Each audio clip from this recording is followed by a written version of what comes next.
استنيت وقلت مش هنزل تقييمي للزمالك او الاهلي او اتكلم في الفنيات في ده او في ده الا بعد ما يخلص اليوم كله وتخلص المباريات كلها. هنبتدي طبعا بمباراه الزمالك وطلائع الجيش. لو هنتكلم عن القياده الفنيه الاولى لاحمد عبد الرؤوف هنقول انها قياده متوسطه، لكن عجبني حاجات كتيره قوي النهارده. عجبني ان في شكل شويه، طبعا مفيش تاثير هيبقى من اول لقاء ولا من تاني لقاء ولا كده كده، هو مدرب مؤقت، ولكن آه، يعني في شكل، اللعيبه واخده راحتها. تعالى بقى، اجمل حاجه حصلت النهارده هي تبديلات احمد عبد الرؤوف. انك تطلع حسام عبد المجيد، انت مدرب ذكر، اه والله. انك تدخل الحارس الثاني، والمفروض كان الباشا الثاني عمل كده مع عواد كتير، فانت باشا. بس ما عجبنيش ان انت ما دخلتش المهاجم الثاني بتاعنا يعني، بس لعبت بسيف الجزيري ليه في الاول ما اعرفش يعني. سيف الجزيري انا مش مقتنع بيه كلاعب خلاص يعني، مش هيفيدني كلاعب، قليل قوي لو فادني. ولكن خلاص انت ابتديت، عندك ظبطت الدنيا. طبعا اخوان الفينا مصاب، بدات بشحاته، باين ان شحاته ماسك نص الملعب. بس نفسي بقى اي مدرب يجي يطلع عبد الله السعيد من الدقيقه 65، حلو قوي عليه دقيقه 60 65 يطلع. ليه؟ عشان امسك نص الملعب، لان انا النهارده وانا كسبان بدات افقد الكوره كتير جدا جدا جدا جدا في اخر تلت ساعه. اه عملت هجمه مرتده واثنين وثلاثه واربعه، ولكن فقدت كتير جدا، وده اللي انا مش عايزه. ولكن كتقييم اداء لاول لقاء، لا، اللعيبه كلها النهارده يعني تاخد 6 7 من 10. طبعا وده الدباغ محتاج يشتغل على نفسه قوي في الفينش، الفينش بتاعه سيء جدا. يعني معلش، انت ممكن كنت تجيب النهارده عدايه تطلع سوبر هاتريك، انت متخيل تطلع سوبر هاتريك وتقول جايب جون واحد. ناصر ماهر حلو، اشتغل اكتر على المركز اللي انت فيه، ويا ريت يكون باص اسرع، بس اسرع سنه سنه، تكون في ربط شويه ما بين اللعيبه. لكن الاداء كويس. عجبني نزول المهدي سليمان، عجبني خروج حسام عبد المجيد، بعتبره يعني تبديل عالمي النهارده. عجبني نزول فتوح، وده اللي انا قلته اللقاء اللي فات. لو انا ما عنديش حد في الناحيه الشمال، انزل فتوح وانتاج يكونوا مع بعض.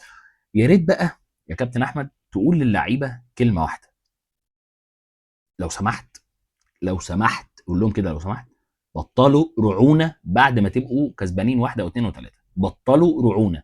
هاتوا تاني، هاتوا تالت، ما انت ممكن في ثانيه الماتش يتقلب جون، ضربه جزاء، فاول، مش عارف ايه مثلا.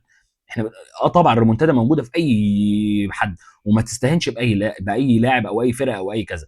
فانا نفسي يبطلوا رعونه، احنا عندنا سنه رعونه، وانت كسبان اتنين او تلاته خلاص، لا انا كسبان بقى وبريح بقى وعايز البس كوبري وعايز اعمل حركات، لا مفيش الكلام ده.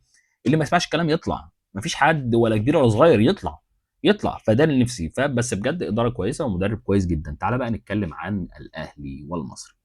ولو هنتكلم بقى عن الاهلي والمصري فطبيعي لازم اتكلم عن زيزو، ايقونه الاهلي، ابو 100 مليون، ابو 100 مليون.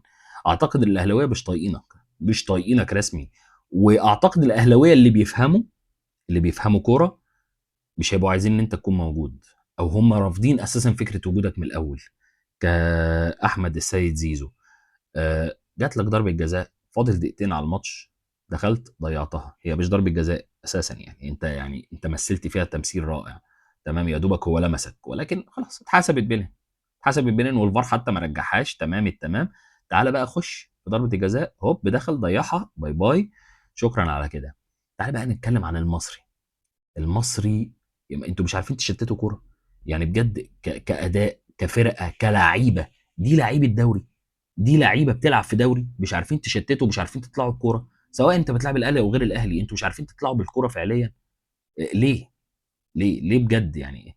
يعني بجد ده، او دي المنظومه اللي طلعت اللعيبه دي كلها، ما بيلعبش فيهم غير عبد الرحيم دغموم، مش عارف ايه، اتنين تلاته في المصري، الباقي كل واحد يستلم الكره يجري يجري يجري تروح مقطوعه منه، ياخد الكره يجري يجري تروح مقطوعه منه، يباصي غلط.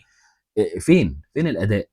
الاهلي مش محتاج اتكلم عليه تكتيكيا يعني، بجد اداء باهت في كل ماتش، فرصه اتنين تلاته اللي بيجوا، لكن مفيش انسجام، مفيش نفس الكلام. هل بقى العيب كان في روبيرو، ولا اللي بعد روبيرو، ولا ده، ولا العيب برضه في المدرب الجديد؟ انا اعتقد زي ما انا قلت من زمان ان العيب في اللعيبه. اللعيبه دي مش منسجمه مع بعض، اللعيبه دي كلها منافسنا من بعض، منافسنا من بعض، عارفين كلنا بسبب مين. فلازم تصلح ده. هتمشي لعيبه وتجيب لعيبه برضه، هي مش دي المشكله. المشكله ان اللي موجودين ليس على قدر المسؤوليه نهائيا. تعالوا بقى نشوف جدول ترتيب الدوري حاليا. الناس اللي كنت بقول لهم ان الدوري لسه بدري عليه، ولسه في اوقات كتير، ولسه الاهلي هيقع، ولسه الزمالك هيقع، ومش عارف مين هيقع، الناس كلها مش واخده بالها من بيراميدز. بيراميدز لو لعب الثلاث ماتشات وكسبهم بقى 29 بونت. بقى كام؟ بقى 29، بقى الاول يا باشا. والله بيراميدز ناقص له 3 لقاءات، لو كسبهم هيبقى 29 بونت. سيراميكا 26 بونت من 12 ماتش، الاهلي 23 من 12 ماتش، الزمالك 12 ماتش 22 بونت. فارق بونت عن الاهلي، وفارق 4 بونت عن سيراميكا. هل سيراميكا هيقع؟ هيقع. انا بقول لك هيقع. النهارده عمل ريمونتادا جميله وكسب، ولكن سيراميكا ما اعتقدش انه بتاع النفس الطويل. اتمنى ده، انا اتمنى يكون بتاع النفس الطويل، يبقى المنافسه حلوه. وخلي بالك لسه المنافسه هتبقى الشرسه بقى. تعالى بقى لما يخلص الدور الاول، احنا لسه كل ده 12 لقاء فقط في الدور الاول، ولكن لسه المصري 20 بونت وقف. انا مش خايف غير من الفرق العاديه، الفرق اللي تحت دي هي اللي هتعمل لقاءات حلوه مع الفرق الكبيره، غير كده الكبيره هيخبط في بعضه وعادي ممكن يقع تعادلات مش عارف ايه، لكن اللي تحت هو اللي هيخسر الفرق الكبيره. والايام ما بيننا وهتشوفوا زي ما قلت لكم، الاهلي هيقع تاني وتالت ورابع، وسيراميكا هيقع، والزمالك هيقع، وبيراميدز ده الوحيد اللي بقول لك ممكن ما يقعش، لانه ماشي بخطى ثابته، ما فيش نفسنا ما بينهم، بيحاربوا عشان خاطر كل ثانيه في اللقاء غير الفرق التانيه. سلام.